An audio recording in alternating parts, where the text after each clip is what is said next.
This is the tutorial on how to replace the relay on the panel of the system. This is the relay that you will see.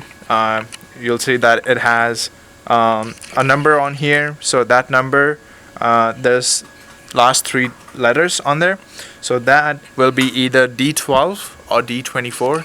D12 is for the 12 volt relays. D24 is for the 24 relays. It is difficult to see it on camera, but it's right here.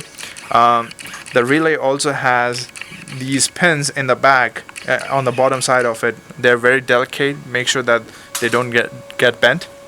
In order to replace the relay, what you will do is you take these two side clips by the relay and you push them sideways until the relay pops out. So if you push them far enough, be a little bit gentle with it because these clips are very easy to break.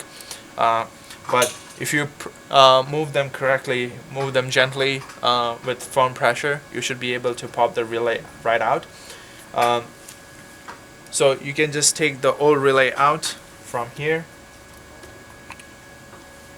put it on the side.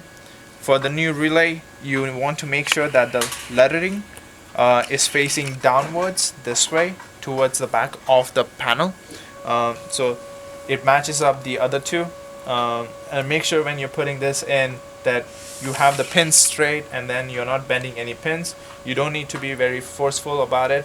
It should be, and you can just push the relay in.